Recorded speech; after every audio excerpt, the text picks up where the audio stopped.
Hello students. आज की class में हम लोग एसआई डिराइव्ड यूनिट्स और डायमेंशंस के बारे में पढ़ेंगे। लास्ट क्लास में हम लोगों ने एसआई फंडामेंटल जो यूनिट्स होती हैं, बेस यूनिट्स होती हैं 7, उनके बारे में पढ़ा था, और उसके साथ में 2 कॉम्प्लीमेंट्री या सप्लीमेंट्री यूनिट्स के बारे में पढ़ा था। आज हम लोग एसआई डिराइव्ड यूनिट्स के बारे में पढ़ेंगे। एसआई डिराइव्ड यूनिट्स क्या होती हैं और इनको किस तरीके से डिराइव किया जाता है, क्या उनके स्पेशल नेम्स हैं, और उसके साथ में डायमेंशंस क्या होती हैं, और डायमेंशन फार्मूला या डायमेंशनल इक्वेशन जो होती है उसके बारे में हम थोड़ा सा यहाँ पर पढ़ेंगे।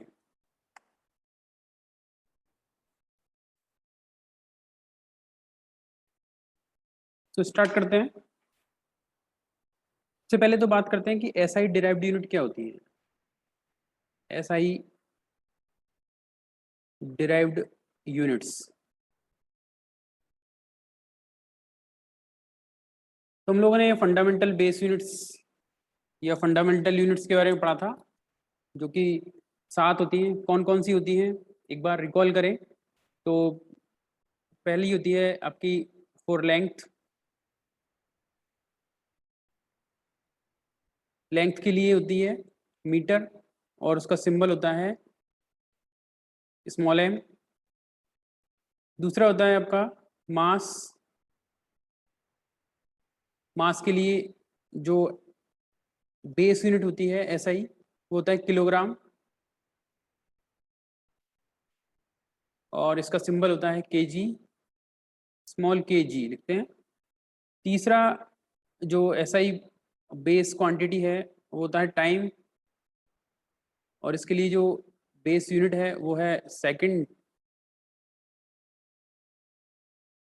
और इसका जो सिंबल होता है स्मॉल एस।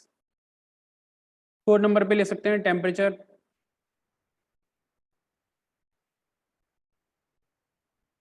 टेम्परेचर का यूनिट होता है केल्विन, और इसका सिंबल होता है के। नंबर 5 पे इलेक्ट्रिक करंट।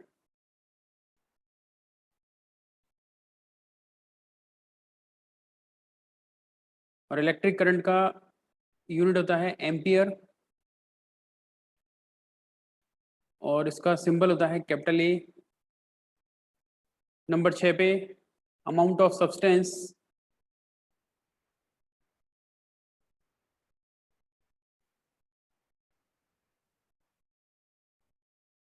और इसका ऐसा यूनिट होता है मोल।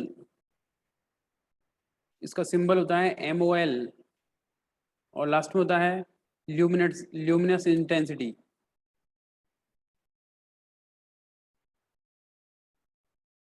ल्यूमिनस इंटेंसिटी, और इसका यूनिट होता है कैंडेला। सिंबल होता है CD। इस तरीके से हमारी 7 बेस यूनिट्स थी, फंडामेंटल बेस यूनिट्स थी। अगर हमें डिराइव्ड यूनिट्स की बात करते हैं तो डिराइव्ड यूनिट जो होती है वो इन जो ये हमारी 7 बेस यूनिट्स हैं, इन 7 बेस यूनिट्स की टर्म्स में अगर किसी फिजिकल क्वांटिटी की यूनिट को एक्सप्रेस किया जाए तो इनसे मिलकर जो यूनिट बनेगी वो क्या कहलाएगी, SI डिराइव्ड यूनिट। अब किस तरीके से जो हमारी SI डिराइव्ड यूनिट होती हैं उनको, या SI जो फिजिकल अदर क्वांटिटीज होती हैं उनका यूनिट कैसे डिराइव करते हैं, तो वो हम यहाँ पर देखने वाले हैं। तो सबसे पहले तो अगर हम डेफिनेशन लिखें डिराइव्ड यूनिट क्या होती हैं, तो क्या लिख सकते हैं डिराइव्ड यूनिट्स के बारे में। Derived units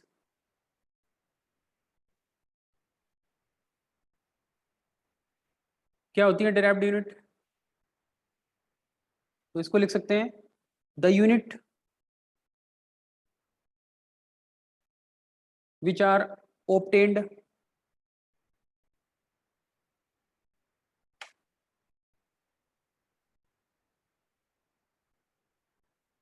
with the help of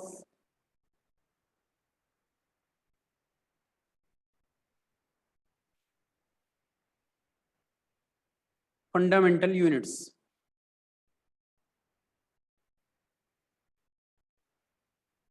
fundamental units are called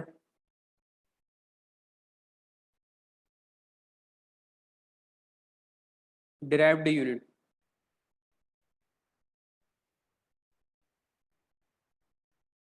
derived units, इस तरीके से हम इसको डिफाइन कर सकते हैं derived units को। ऐसी यूनिट्स जिनको फंडामेंटल यूनिट्स की हेल्प से ऑब्टेंड किया जाता है, डिराइव किया जाता है, वो क्या कहलाती है? derived यूनिट्स कहलाती है। अब कैसे करते हैं? तो यहाँ पर हम कुछ एग्जाम्पल की हेल्प से इसको समझने की कोशिश कर सकते हैं। जैसे कुछ एग्जाम्पल देखें, इसमें पहला एग्जाम्पल हम देखें तो सबसे सिंपल एग्जाम्पल है हमारे पास में डिराइव्ड यूनिट को समझने के लिए। एक फिजिकल क्वांटिटी होती है एरिया। एरिया एक फिजिकल क्वांटिटी है, जैसे कि हमारी लेंथ होती है, मास होता है, टाइम होता है। इसी तरीके से एरिया एक फिजिकल क्वांटिटी है। अब एरिया का अगर हमें डायमेंशन निकालना है तो कैसे निकाल सकते हैं? तो एरिया जो होता है उसको कैसे लिखते हैं? किसी भी फिजिकल जो हमारी ज्योमेट्री होती है, ज्योमेट्री में आप लोगों ने एरिया पढ़ा होगा। एरिया अगर लिखना हो, जैसे कि स्क्वायर का एरिया होता है, या रेक्टेंगल का एरिया होता है, या सर्कल का एरिया होता है, तो उन सब में हम देखते हैं कि जो, जैसे कि अगर हम स्क्वायर के एरिया की बात करें तो उसमें लेंथ का स्क्वायर होता है, यानी कि साइड का स्क्वायर होता है। अगर हम रेक्टेंगल के एरिया की बात करें इन जनरल, तो एरिया जो है उसको क्या लिख सकते हैं? Length into width, length into width. अब अगर हम लेंथ का मेजरमेंट करें, तो लेंथ का जब मेजरमेंट किया जाएगा, तो लेंथ का मेजरमेंट जब करेंगे तो कौन सी यूनिट रहेगी लेंथ की? तो लेंथ का ऐसा यूनिट क्या हो जाएगा? मीटर। और अगर हम बिड्थ जो मेजर करें, तो बिड्थ जो है वो भी एक तरह की लेंथ होती है, और इसलिए बिड्थ का जो ऐसा यूनिट होगा वो क्या हो जाएगा? मीटर। तो कुल मिला के एरिया का जो ऐसा यूनिट निकल के आएगा, तो एरिया का ऐसा यूनिट क्या हो जाएगा यहाँ पे? वो हो जाएगा आपका क्या? मीटर इंटू मीटर, यानी कि मीटर स्क्वायर। तो एरिया का ऐसा यूनिट क्या हो जाएगा? Metre square. क्लियर? इसको क्या बोलते हैं? Square metre. Square metre.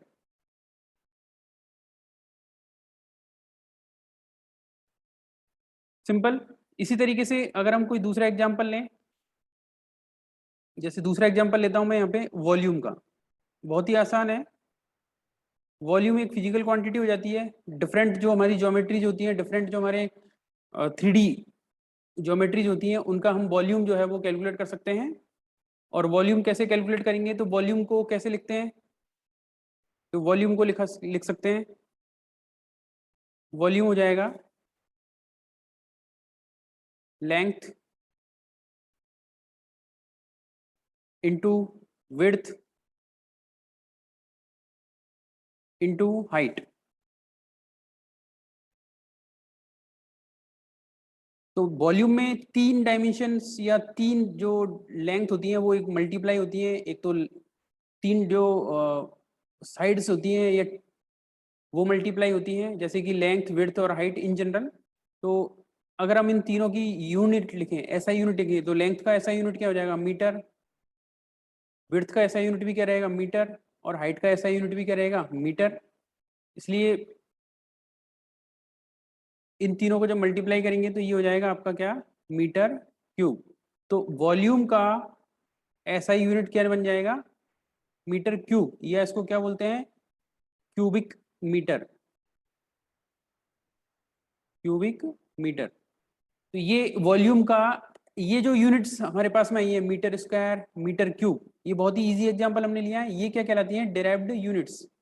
ये दोनों ही क्या कहलाती है हमारे लिए? ये दोनों ही क्या हैं? डिराइव्ड यूनिट्स हैं।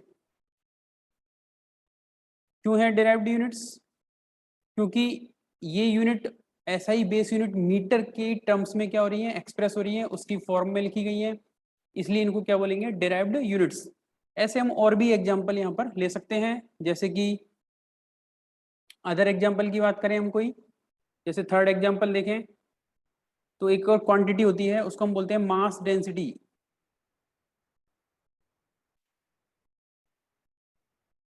ये एक फिजिकल क्वांटिटी होती है, मास डेंसिटी। अब मास डेंसिटी क्या, अगर हमें यूनिट डिराइव करना है तो इसको मास डेंसिटी को क्या लिख सकते हैं?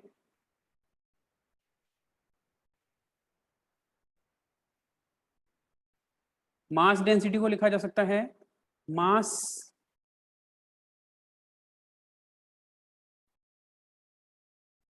Upon volume. ये इसकी डेफिनेशन होती है मास डेंसिटी की, मास पर यूनिट वॉल्यूम। कैलकुलेशन के लिए क्या लिखते हैं, मास अपॉन वॉल्यूम। जब ऐसा करके इसको आगे बढ़ाते हैं, मास अपॉन वॉल्यूम, ठीक है। ये आप कहेंगे कि सर ये डेफिनेशन हमारे पास कैसे आएंगी, हमें कैसे पता चलेगा कि मास डेंसिटी क्या होती है या और दूसरी क्वांटिटी क्या होती है। तो जैसे जैसे हम पढ़ते जाते हैं चीज़ों को, तो वो नई नई फिजिकल क्वांटिटीज़ के एक्सप्रेशन हमें पता चलते जाते हैं, या जो हमारी अदर फिजिकल क्वांटिटीज होती हैं उनका बेस क्वांटिटीज या फंडामेंटल क्वांटिटीज के साथ में रिलेशन हमें पता चल जाता है। तो फिर हम इनका यूनिट जो है वो डिराइव कर सकते हैं। तो जो क्वांटिटीज आप जानते हैं हम अभी उनके बारे में डिस्कस करेंगे, और जैसे जैसे आप पढ़ते जाएंगे तो और क्वांटिटीज की यूनिट्स को डिराइव करना आप सीख जाएंगे। तो यहाँ पर मास डेंसिटी को देखिए, तो मास का ऐसा यूनिट क्या हो जाएगा भाई, मास का ऐसा यूनिट क्या होता है, किलोग्राम। और वॉल्यूम का अभी हम लोगों ने डिराइव किया था, तो वॉल्यूम का ऐसा यूनिट क्या हो जाता है, मीटर क्यूब। तो मास डेंसिटी का ऐसा यूनिट क्या लिख सकते हैं, किलोग्राम पर मीटर क्यूब, या इसको क्या लिख सकते हैं, किलोग्राम और मीटर की पावर क्या लिख सकते हैं, -3, या इसको क्या बोलेंगे, किलोग्राम मीटर क्यूब, राइट। और एग्जांपल देखें, जैसे एक और एग्जांपल देखें, हम लोगों ने एक क्वांटिटी पढ़ी हुई है आपकी 9th-10th में, स्पीड। अब स्पीड का अगर हमें ऐसा यूनिट डिराइव करना है तो क्या लिखेंगे, स्पीड जो होता है, डेफिनेशन आप लोगों को पता है, स्पीड क्या होती है, स्पीड इक्वल्स टू क्या होता है, डिस्टेंस अपॉन टाइम। तो स्पीड को क्या लिख सकते हैं, डिस्टेंस अपॉन टाइम,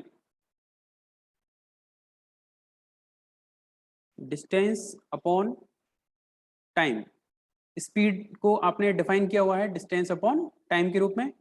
अब अगर आपसे इसका डेराइव यूनिट निकालना है तो क्या लिखेंगे भाई, देखो डिस्टेंस जो होती है उसका मेजरमेंट अगर हम करेंगे तो किस में आएगा, मीटर में।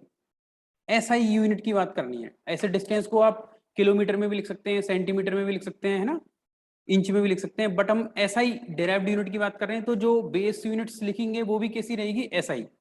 तो डिस्टेंस का ऐसा यूनिट क्या रहेगा, मीटर, और टाइम का ऐसा यूनिट क्या रहेगा, सेकंड।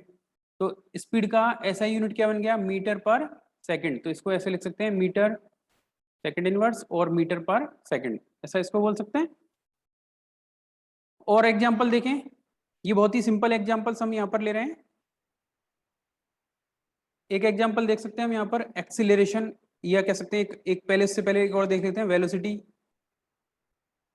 अब वेलोसिटी जो होती है, वेलोसिटी को आपने डिफाइन किया हुआ है, velocity is equal to the displacement, displacement upon time, ऐसे हमने इसको डिफाइन किया हुआ है। अब अगर हमें इसका बेस यूनिट लिखें डिस्प्लेसमेंट का, तो बेस यूनिट क्या हो जाता है, मीटर, और टाइम का बेस यूनिट क्या हो जाता है, सेकंड। तो फिर से वेलोसिटी का जो यूनिट निकल के आएगा वो क्या हो जाएगा, मीटर पर सेकंड। और यही यूनिट हमने जो आपकी प्रीवियस क्लासेस थी उनमें यूज किया है, और यही हम आगे आने वाली क्लासेस में यूज करने वाले हैं। तो एक और देखें इससे रिलेटेड, एक्सीलरेशन। अब एक्सीलरेशन जो होता है उसको कैसे डिफाइन किया था हमने, आप लोग याद करें। तो एक्सीलरेशन को कैसे डिफाइन किया था, एक्सीलरेशन को डिफाइन किया होगा आपने, change in velocity, change in velocity upon time, या टाइम इंटरवल लिखते हैं उसको। अब चेंज इन वेलोसिटी जो होती है, इसका मेजरमेंट अगर आप करेंगे तो वेलोसिटी में जो चेंज होगा उसका ऐसा यूनिट भी क्या आएगा, वेलोसिटी के बराबर आएगा। तो इसका यूनिट क्या निकल के आएगा, मीटर पर सेकंड, या इसको लिख सकते हैं मीटर सेकंड इनवर्स। और नीचे जो टाइम है, टाइम का यूनिट क्या निकल के आएगा, सेकंड। तो फाइनली एक्सीलरेशन का यूनिट क्या हो जाएगा, एक्सीलरेशन का यूनिट हो जाएगा मीटर पर सेकंड स्क्वायर, मीटर पर सेकंड स्क्वायर। क्लियर। तो इस तरीके से हमने कुछ 4-5-6 एग्जाम्पल लिए हैं, बहुत ही इजी एग्जाम्पल लिए हैं। ये फिजिकल क्वांटिटी जब आप लोगों ने पढ़ी हुई है, इसलिए इनका यूनिट डिराइव करना बहुत आसान है। कैसे आसान है कि जो भी क्वांटिटी फिजिकल क्वांटिटी है, जैसे एक्सीलरेशन है, तो इसका एक्सप्रेशन या इसको हमें एक्सप्रेस करना होता है उन फिजिकल क्वांटिटीज की टर्म्स में जिनकी यूनिट्स हमें पता हो। तो एक्सीलरेशन का definition change in velocity upon time. तो अगर हमें वेलोसिटी का यूनिट पता है और टाइम का यूनिट पता है तो एक्सीलरेशन का यूनिट आ जाएगा। ठीक है, इस तरीके से इनको सिंप्लीफाई करते जाते हैं और यूनिट्स को डिराइव करते हैं। और एग्जांपल देखें हम, जैसे एक एग्जांपल और लेते हैं और वो है आपका मोमेंटम।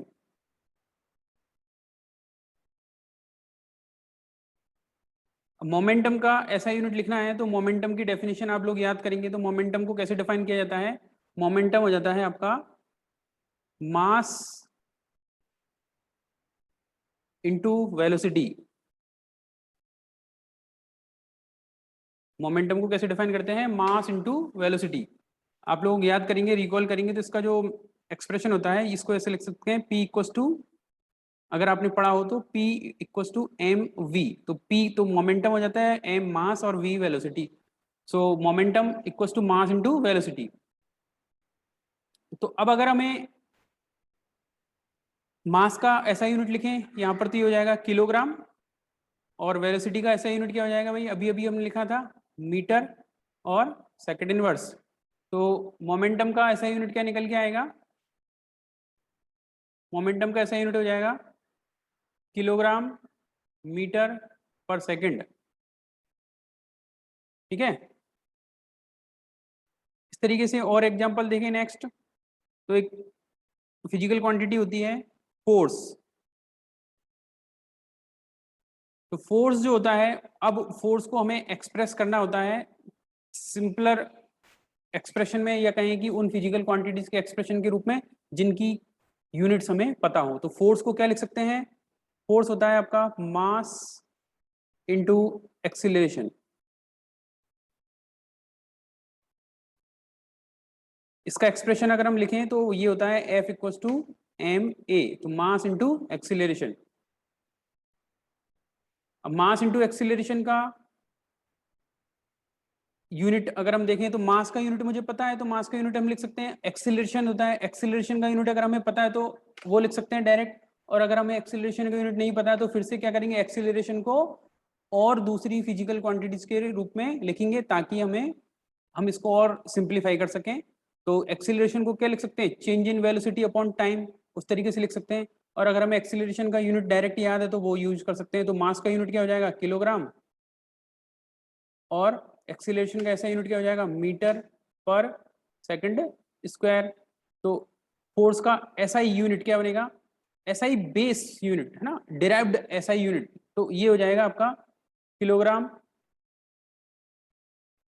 किलोग्राम मीटर पर सेकंड स्क्वायर।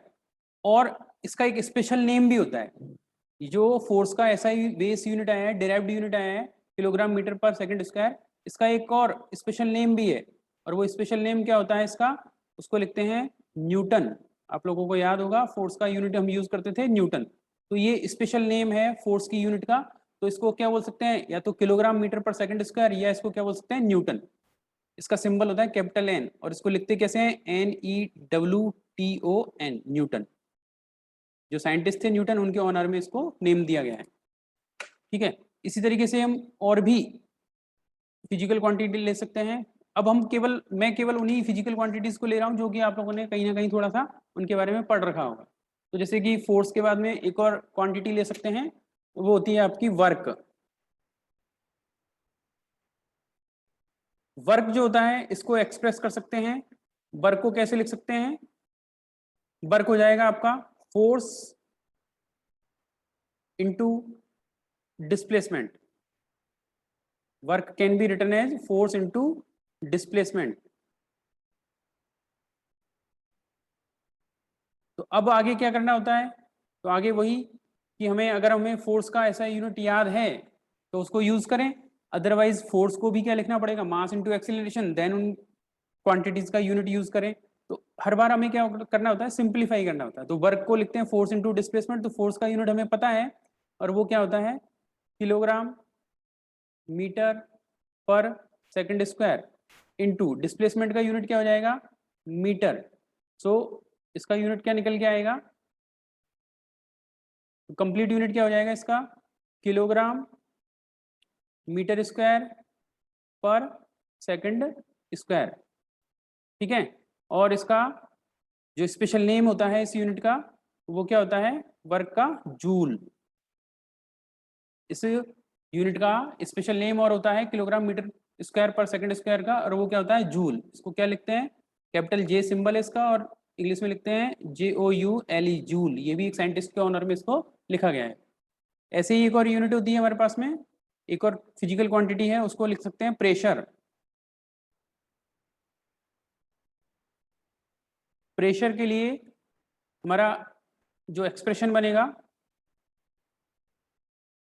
और वो एक्सप्रेशन को क्या लिख सकते हैं प्रेशर के लिए, तो आप लोगों को पढ़ा होगा कहीं आपने, तो इसको लिख सकते हैं फोर्स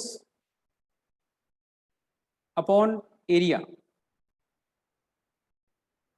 इसका एक्सप्रेशन हो जाएगा फोर्स अपॉन एरिया। फोर्स का ऐसा यूनिट फिर से हमें पता है, तो वो हो जाएगा किलोग्राम मीटर पर सेकंड स्क्वायर।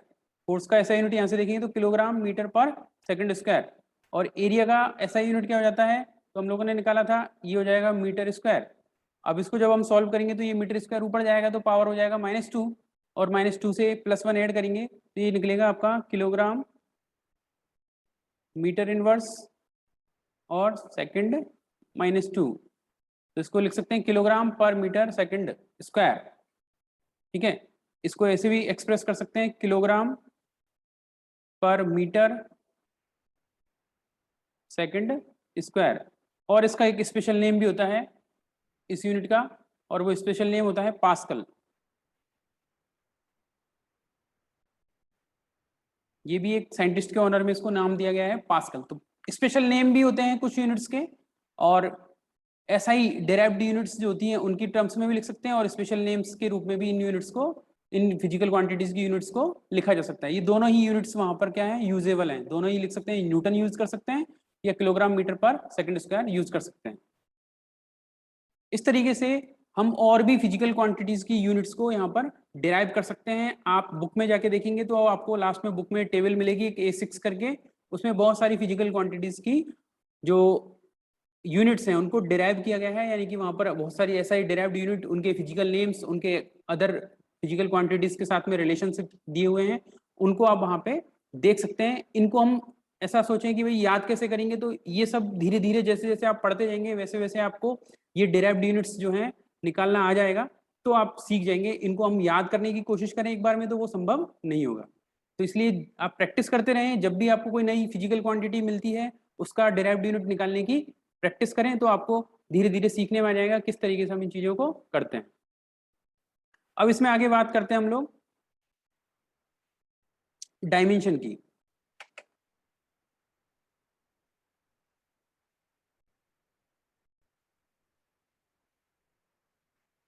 डायमेंशंस क्या होती हैं,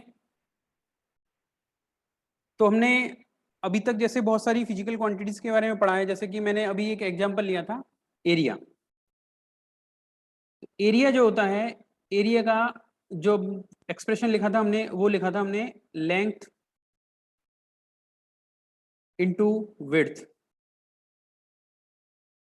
अब जो लेंथ इनटू विड्थ हमने लिखा था, तो ये जो एक्सप्रेशन है, जो भी लेंथ हम मीजर कर रहे हैं, जो भी विड्थ हम मीजर कर रहे हैं, ये लेंथ और विड्थ का जब मेजरमेंट करते हैं तो हमारे पास में बहुत सारी यूनिट्स होती हैं लेंथ को मीजर करने की, यानी कि जो डिस्टेंस उसको मीजर करने की कई सारे यूनिट सिस्टम होते हैं। जैसे लेंथ का मेजरमेंट आप मीटर में कर सकते हैं, तो अगर हमने मीटर में किया तो ये हो जाएगा मीटर इंटू मीटर, क्या हो जाएगा मीटर स्क्वायर। और अगर हमने इसका मेजरमेंट सेंटीमीटर में किया तो ये हो जाएगा क्या सेंटीमीटर इंटू सेंटीमीटर, यानी कि सेंटीमीटर स्क्वायर। और अगर हम इसका इंच में करते हैं या किलोमीटर में करते हैं तो उसी के अकॉर्डिंग इसका यूनिट भी क्या हो जाएगा चेंज हो जाएगा। तो इन सब एक्सप्रेशन में, इन सब यूनिट्स में हम लोग क्या देख रहे हैं कि ये जो स्क्वायर है, ये जो 2 आ रहा है, यहाँ पर भी 2 आया है, इसमें भी 2 आ रहा है, पावर जो होती है यूनिट की जो पावर है, जैसे यहाँ पर मीटर की पावर 2 है, यहाँ पर सेंटीमीटर की पावर 2 है, अगर किलोमीटर होगा तो उसकी पावर 2 आएगी, अगर फुट होगा तो उसकी पावर 2 आएगी, इंच होगा तो उसकी पावर 2 आएगी।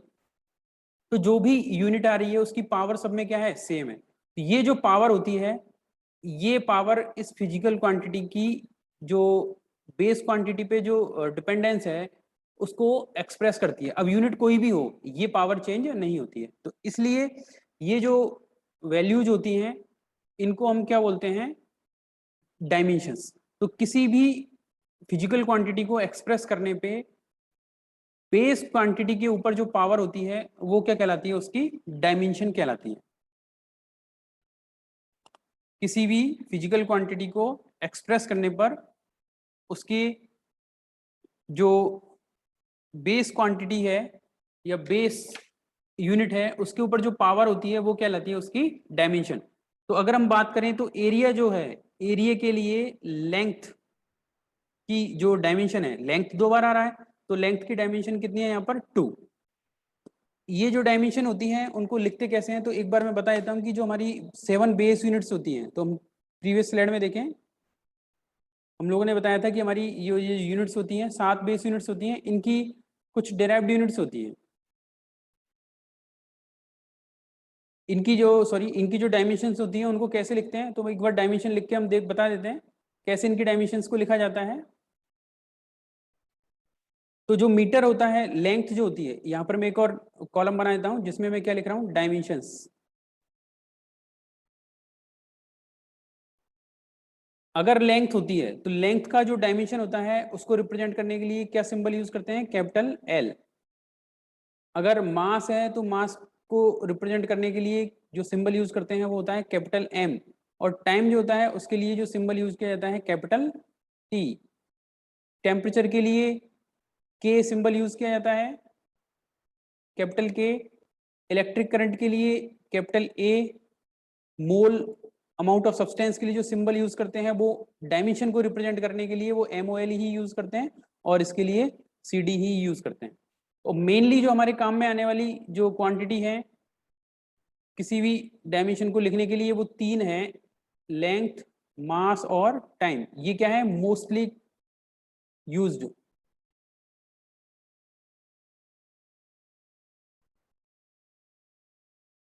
मोस्टली यूज्ड क्वांटिटीज हैं। इन्हीं की ही डायमेंशन ज़्यादातर आपको मिलेगी, मास, लेंथ और टाइम की। जितनी भी फिजिकल क्वांटिटीज होती हैं, अदर क्वांटिटीज होती है, उनकी डायमेंशन में 3 चीज़ें जरूर मिलेंगी, लेंथ, मास और टाइम, और इन्हीं की डायमेंशन आपसे लिखनी होती है। तो देखें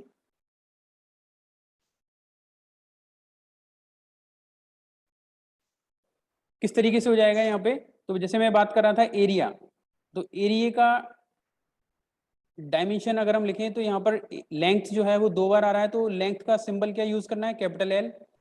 और इसकी डायमेंशन को कैसे लिखेंगे, 2 लगाकर, तो L2, ये इसकी डायमेंशन हो गई। तो जो पावर है बेस क्वांटिटी के ऊपर जो पावर है वो क्या कहलाती है, इसकी डायमेंशन। तो अगर आपसे पूछा जाए कि भाई एरिया में लेंथ की डायमेंशन कितनी है, तो वो हो जाएगा 2 + 2। ये डायमेंशन नेगेटिव भी हो सकती है। फॉर एग्जाम्पल अगर हम बात करें मास डेंसिटी की, तो मास डेंसिटी को हमने कैसे लिखा था, मास डेंसिटी को हमने लिखा था मास अपॉन वॉल्यूम। तो मास अपॉन वॉल्यूम जब हम लिखते हैं तो यहाँ पर मास जो होता है, मास की डायमेंशन क्या रिप्रेजेंट की जाती है, कैपिटल M से। और वॉल्यूम की बात करें तो वॉल्यूम में लेंथ जो होती है वो 3 बार आती है, क्योंकि लेंथ, विड्थ और हाइट तो 3 बार मीटर क्यूब आता है, तो इसका मतलब है कि लेंथ की पावर कितनी हो जाती है, 3। तो उसको क्या लिखेंगे, L3। और सॉल्व करने पर ये हो जाएगा, देखो इसको लिख सकते हैं M1 और ये हो जाएगा L-3। तो इस तरीके से ये क्या बन जाती है, वॉल्यूम की, सॉरी मास डेंसिटी की क्या बन जाती है, डायमेंशन बन जाती है। तो अगर आपसे पूछे कि भाई मास डेंसिटी में मास की डायमेंशन कितनी है, तो वो +1, लेंथ की डायमेंशन कितनी है, -3, और चूंकि टाइम यहाँ पर नहीं है तो टाइम की डायमेंशन क्या है, 0 है। तो इसको ऐसे भी लिख सकते हैं हम लोग, इसको कैसे लिख सकते हैं, इसको ऐसे भी लिखा जा सकता है M1 L-3 और T0। तो टाइम की डायमेंशन क्या है यहाँ पे 0, जो नहीं है उसकी डायमेंशन क्या है 0 है। तो मास डेंसिटी के लिए मास की डायमेंशन 1, लेंथ की -3 और टाइम की 0। ऐसे और जो भी हमारी अदर फिजिकल क्वांटिटीज हैं उनकी डायमेंशंस हम लिख सकते हैं। जैसे कि एक और बता देता हूं मैं, सिंपल सा एग्जांपल ले लेते हैं, स्पीड। स्पीड की डायमेंशन अगर हमें लिखनी है तो स्पीड को कैसे रिप्रेजेंट करते हैं हम लोग? स्पीड इक्वल्स टू क्या होता है? Distance upon time.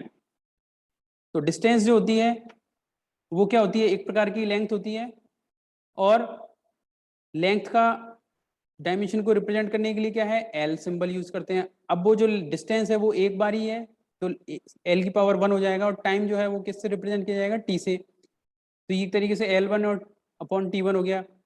अब इसको अगर हम सॉल्व करें तो सॉल्व करने पे ये क्या हो जाएगा? L1 और T-1। या इसको कैसे लिख सकते हैं? यहाँ पर मास नहीं है तो मास की डायमेंशन क्या हो जाएगी? 0। तो M0 L1 और T-1, तो ये कहलाएगी इसकी डायमेंशंस। मास में 0, लेंथ में 1 और टाइम में -1। और ये जो एक्सप्रेशन मैंने लिखा है, ये जो एक्सप्रेशन यहाँ पर लिखा हुआ है, ये जो स्क्वायर ब्रैकेट में ये एक्सप्रेशन लिखा है, ये कहलाता है इसका डायमेंशनल फॉर्मूला। इसको क्या बोलते हैं? Dimensional formula.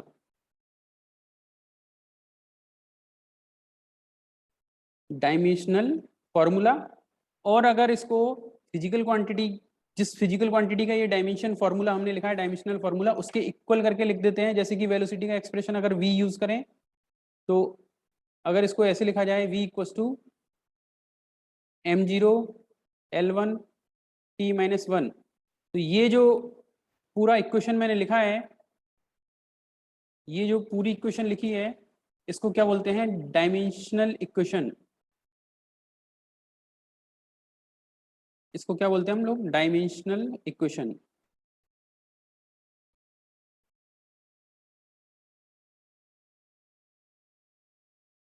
इस तरीके से जो भी फिजिकल क्वांटिटीज होती हैं उनमें मास, लेंथ और टाइम की डायमेंशन आप मेंशन करते हैं। कई बार इलेक्ट्रिक करंट या टेम्परेचर होता है तो उनकी मोल होता है, उसकी अमाउंट ऑफ सब्सटेंस होती है, तो उनकी डायमेंशन को भी इंक्लूड करते हुए इस तरीके से लिखा जाता है।